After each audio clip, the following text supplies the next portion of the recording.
नमस्कार मंडळी, रामराम. आज आपण करणार आहोत उकडलेल्या शेंगा.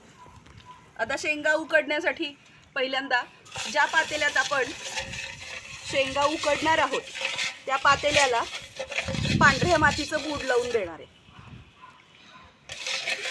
तर बूड लावणे म्हणजे काय? तर बूड लावणे म्हणजे मातीचं लेपन करणे पातेल्यावर, जेणेकरून जेव्हा आपण चुलीवर पातेलं ठेवू तेव्हा ते जास्त करपणार नाही, म्हणून हे बूड लावायचं.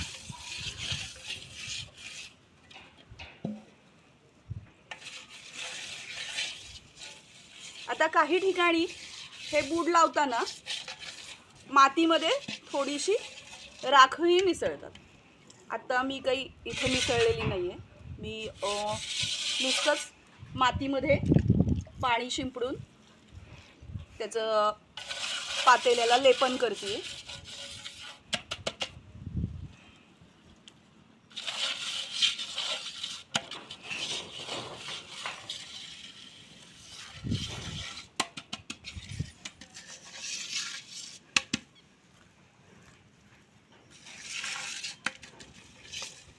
त्याचा बऱ्यापैकी जाड थर मातीचा पातेल्यावरती द्यायचा, म्हणजे पातेलं करपत नाही आणि जेव्हा पातेलं आपण घासतो तेव्हा ते पटकन निघतं, पातेलं काळं होत नाही. यासाठी बूड लावतात.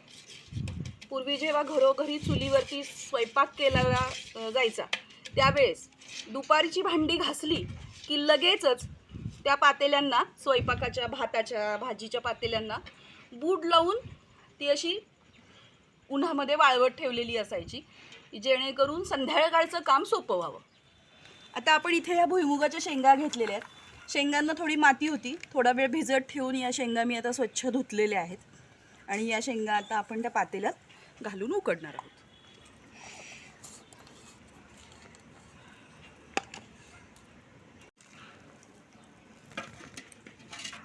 सरळ कर.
पाणी चांगलं उकळलंय, यात मी मीठ घालणार आहे आणि थोडंसं मिक्स करून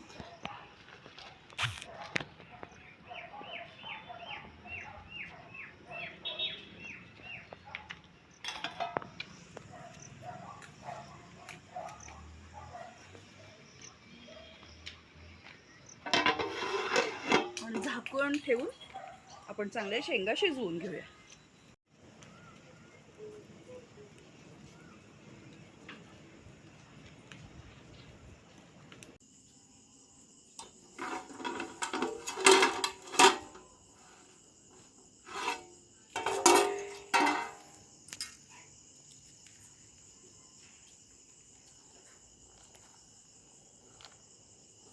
आता आपण शेंगा आपल्या उकडल्यात का नाही हे व्यवस्थित चेक करून घेऊया.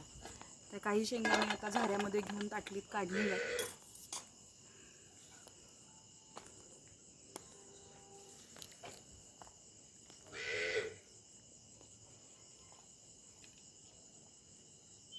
आणि व्यवस्थितपणे त्या अशा स्मॅश होतोय शेंगदाणा, म्हणजे शेंगा आपल्या चांगल्या उकडलेल्या आहेत. आता या झाऱ्याच्या साहाय्याने मी शेंगा या रोळीमध्ये काढून घेणार आहे.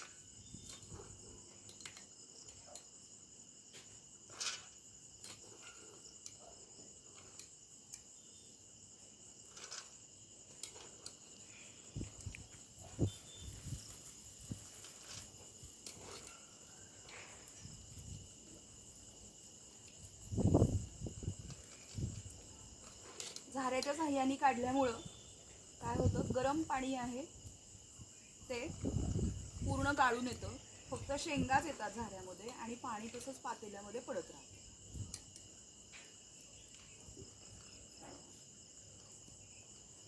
आता ही रोळी मी एका पोत्यावर रोळीतल्या शेंगा एका पोत्यावर ओतून मी रोळी रिकामी करणार आहे आणि अशाच पद्धतीनं पातेल्यातल्या सगळ्या शेंगा मी काढून घेणार आहे.